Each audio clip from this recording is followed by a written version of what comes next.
What the hell are you doing to my son? He stood frozen in the doorway, shock etched across his face, his gaze locked on the image in front of him. Maya Williams, the household maid, was cradling his infant son, nursing him. Her blouse was unbuttoned just enough for Bryce to latch on, his small body relaxed in her arms. Her eyes were closed, humming a lullaby, as if this were the most natural thing in the world. What secrets are hidden in this billionaire's mansion?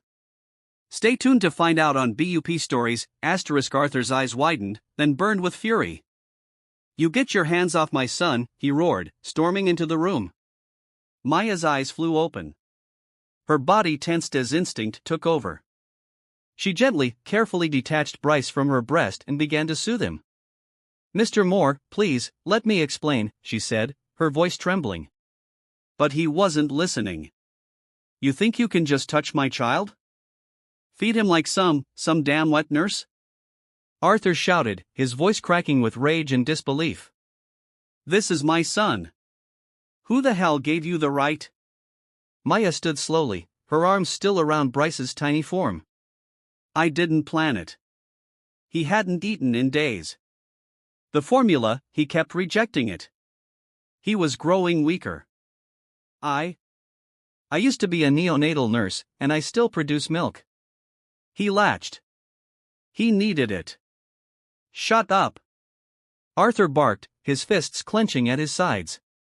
"I only did what I thought was right," she said, a little firmer this time. "He was starving, Mr. Moore." He stopped crying. He stopped moving. I couldn't just stand there and watch him fade." Arthur stepped closer, towering over her. "You crossed a line," he hissed. "You don't touch what's mine. You don't make choices for my family." And without warning, he slapped her, a harsh, open-handed blow that sent Maya stumbling sideways, Bryce still clutched protectively in her arms. What will happen next in this shocking confrontation? Keep watching BUP Stories to uncover the truth. The nursery fell dead silent. Bryce whimpered. Maya gasped, her hand flying to her cheek. But she didn't cry. She didn't yell. She just stared at Arthur with wide, stunned eyes, then slowly turned her body to shield the child. "How dare you," she whispered. "I saved your son." Arthur's chest heaved. His hands still hung in the air for a moment, as if even he didn't believe what he'd done. "I don't need saving from someone like you," he spat. "Someone like me," she echoed, her voice now cutting through the air with quiet steel. "You mean black, poor, a woman?" Arthur flinched, but said nothing. "I lost a baby 3 months ago," Maya said, tears burning but not falling. "I held him in my arms as he died. I know what it feels like to be helpless, to watch someone so small slip away while you stand there doing nothing." She took a breath. "I saw that same look in Bryce yesterday, and I did what a mother does. I acted." Arthur turned away, hands raking through his hair. Maya stepped forward, placing Bryce gently in his crib. The baby squirmed once, then stilled, his stomach finally full, his tiny body at peace. "I'll get my things," she said softly. Then she walked toward the door. Arthur didn't stop her, but his hand trembled at his side. The corridor outside the nursery stretched like a tunnel. Maya's heart pounded with every step. Her cheek throbbed, and the echo of Arthur's poem still rang in her bones. But worse than the slap was the hatred in his eyes, the disbelief, as if her humanity had been erased in one moment. She wasn't sure what hurt more, being struck or being treated like she didn't belong. Down the hall, one of the maids glanced up, startled, but Maya said nothing. She walked past, silent, straight back until she reached her quarters. Inside, she collapsed onto the bed, letting out the breath she'd been holding. Her bag sat in the corner, half-packed since the day she took this job. She stared at it. Maybe she should have left a long time ago. But even now, her arms still felt the weight of Bryce. Her chest still remembered his need. And somewhere beneath the shame and fury, she felt no regret. Back upstairs, Arthur stood alone beside the crib. He looked down at his son, sleeping soundly for the first time in days. There was no struggle in the boy's face, no tight fists, no gasping cries, just peace. Arthur sat down heavily in the rocking chair. His face was pale, his hands shaking. He stared at them, the same hands that once held his wife as she sobbed through postpartum nights, the same hands that today struck the only person who'd made Bryce stop crying. And suddenly, Arthur Moore, CEO, billionaire, widower, felt very, very small. In the stillness, Bryce stirred and let out a tiny coo. Arthur looked toward the door where Maya had walked out and whispered to himself, "What have I done?" Maya sat silently on the edge of her narrow bed, a cracked mirror reflecting her swollen cheek. Her skin stung, but what burned deeper was the humiliation. She'd seen many things in her life: poverty, death, heartbreak, but never imagined being struck for saving a child. Outside, the Seattle sky had turned gray, the kind of overcast that settled like weight on your chest. She looked down at her hands. They still held the warmth of Bryce. She hadn't felt that kind of closeness since Elijah died. A soft knock startled her. It wasn't forceful, more like hesitation wrapped in guilt. She opened the door cautiously. Eleanor Moore stood on the threshold, dressed in a long burgundy housecoat, silver gray hair pulled into a tight twist, her expression unreadable. In one hand, she held a steaming cup of tea. "May I come in?" she asked, voice even. Maya stepped aside. "Of course, ma'am."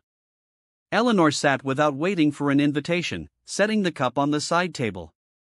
Her sharp eyes studied the room, spare, clean, humble.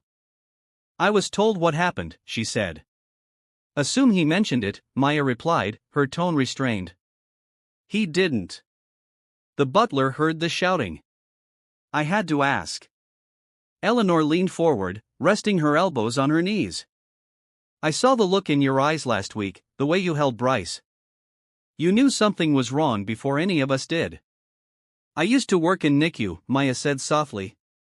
"I've seen that kind of hunger before. Babies shutting down. They stop crying when they're too weak." Eleanor nodded. "Arthur's grieving, but that doesn't excuse what he did." "No, it doesn't."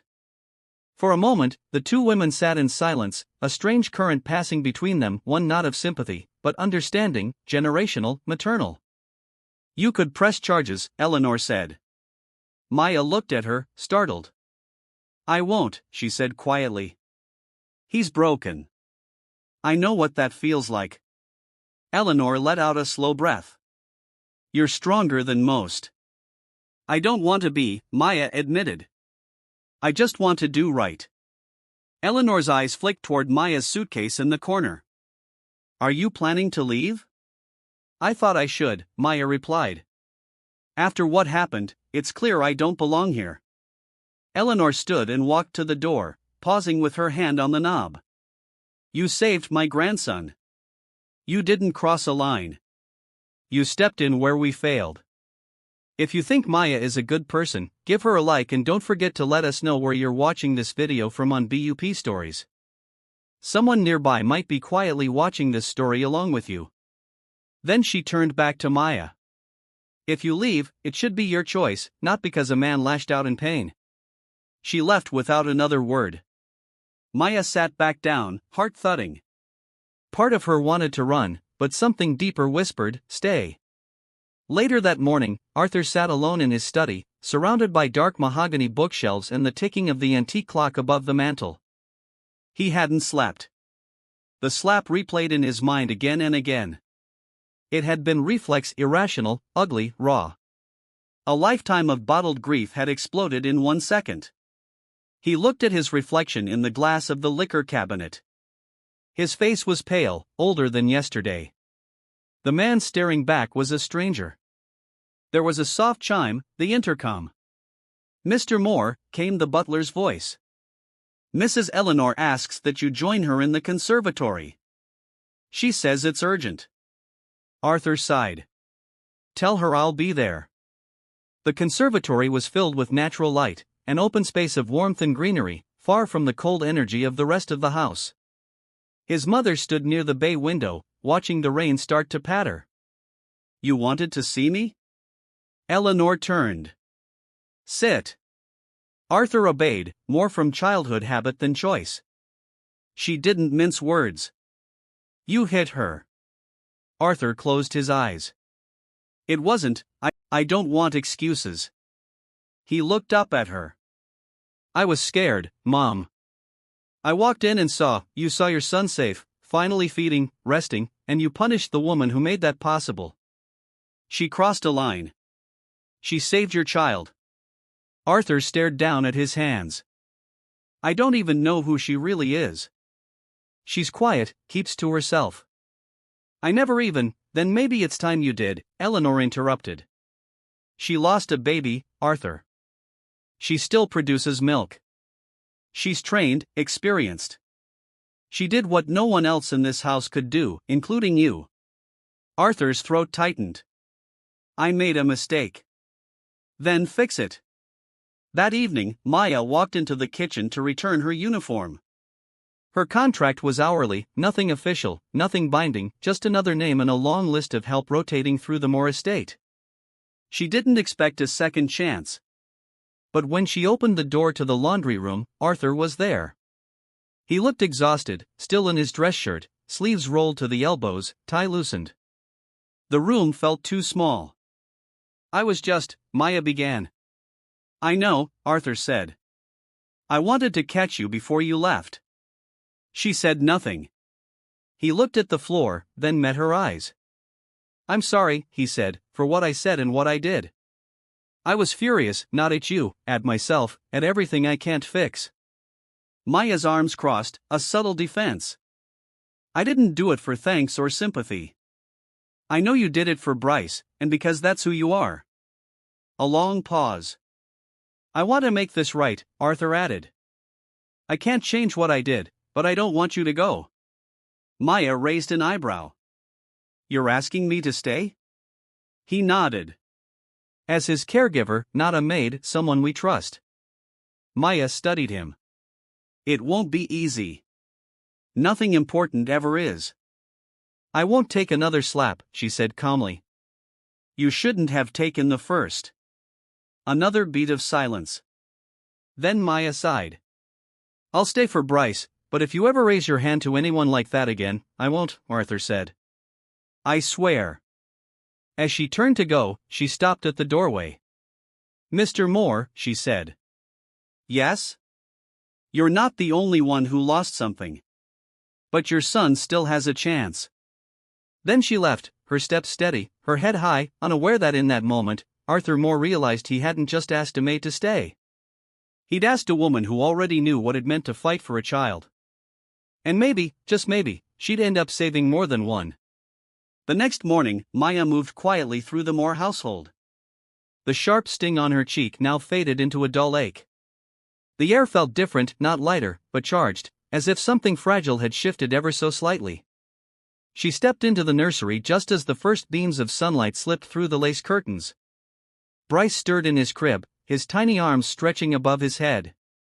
When he saw Maya, a sleepy smile tugged at the corner of his lips. It was barely a twitch, but it warmed her deeply. Good morning, little man, she whispered, lifting him gently into her arms. She rocked him with ease, humming softly. This time, there was no hesitation. Her touch was sure, her purpose clear. Maya Williams, once a nurse, once a grieving mother, now stood as the unlikely guardian of a billionaire's son. Will Maya uncover the hidden truths of this family? Don't miss the next twist on BUP Stories. Downstairs, Arthur sat at the breakfast table, his untouched coffee growing cold. Eleanor was already sipping her tea, eyes flicking over the morning paper. The tension between them was quiet, restrained, but not invisible. She stayed, Eleanor said without looking up. Arthur nodded. I know. She did it for Bryce, not for you. I know that, too. Eleanor folded the newspaper, setting it aside. Don't squander the second chance, Arthur. Not with her, not with your son. If there's one thing I've learned in 72 years, it's that pride doesn't hold a baby through the night. People do. Arthur didn't answer. His fingers drummed against the ceramic mug. He had built companies on logic, on discipline, on precision. But this fatherhood was chaos he hadn't budgeted for. By mid-afternoon, Maya noticed the change. The housekeepers whispered more than usual. The butler barely met her eyes. One of the maids, Grace, a young woman with soft features and a mean streak, looked her up and down with a twisted smirk. "So," Grace said as they passed in the hallway, "you're the one who's breastfeeding the billionaire's kid now." Maya stopped. Her shoulders stiffened, but she didn't turn around. "You know," Grace continued, voice saccharine, "I used to think you were just quiet, but now I see it. You're playing the long game. Closer to the baby, closer to the will. Clever." Maya turned slowly. Her voice was calm, sharp as glass. "If I wanted money, Grace, I'd sue your boss for assault and own this damn house by now." Grace's smile faltered. Maya leaned in just enough for her words to sting. "I don't play games with children, and I don't compete with girls who gossip behind closed doors." Then she walked away. But as she turned the corner, something gnawed at her. She hadn't considered how her role would be perceived by the others in the house. The whispers, the stares, they weren't just about race or class. They were about fear. Maya had crossed an invisible line, and in doing so, she'd become a threat. That evening, after dinner, Arthur approached Maya in the hallway outside the nursery. He was dressed casually, no suit, no tie, just a simple button-up and dark slacks. The sharp angles of his face looked softer in the warm hallway light. "May I speak with you?" he asked. Maya crossed her arms. "You're speaking." Arthur exhaled. "I've asked a therapist to visit the house for Bryce. Maybe for me, too." Maya raised a brow. "That's a start. I also want to formalize your role not just as a caregiver, but as a guardian when I travel, with full rights, medical decisions, emergency protocols, everything." Maya's expression hardened slightly. "Why now?" "Because I saw how everyone looks at you today, like you don't belong." "But you do." Maya shook her head. "Belonging isn't paperwork, Mr. Moore. It's earned." "I know. That's why I'm asking for your trust again." She studied him for a moment. "I'll consider it, but not for you." "For Bryce?" He nodded, swallowing whatever pride he'd held on to. "For Bryce." Later that night, Maya stood alone in the garden behind the estate. The city's glow flickered beyond the hills. The wind whispered through the leaves. Somewhere in the distance, a siren wailed. She pulled her shawl tighter and closed her eyes. The quiet was broken by soft footsteps. "Didn't expect company," she said without turning. Eleanor's voice came gently from behind. "You seemed like someone who needed a reminder." "Of what?" "That you're not alone." Maya opened her eyes. "It doesn't feel that way. Every look, every whisper, it's like I'm a danger just for existing." "You are," Eleanor said bluntly. "You're a black woman in a house built by white men with old money. You stepped out of the place they wrote for you. That scares them." "So what do I do?" Maya asked, her voice tight. "You stand tall. You stay sharp. And you don't let them drag you back down." Maya turned to her. "Even if it gets worse?" Eleanor nodded. "Especially if it gets worse." That night, as the house settled into silence, Maya checked on Bryce one last time. The baby slept peacefully, arms spread like angel wings, a soft snore puffing from his nose. She watched him, her heart full of a strange ache, part grief, part purpose. She didn't know what tomorrow would bring. She didn't know how deep the whispers would cut. But she knew this: she was not going anywhere. Not yet. Not while this child still needed her. And not while the truth still waited to be uncovered behind every stare, every whisper, every shadow in the Moore household. What dark secrets are still buried in this estate? Subscribe to BUP Stories to find out.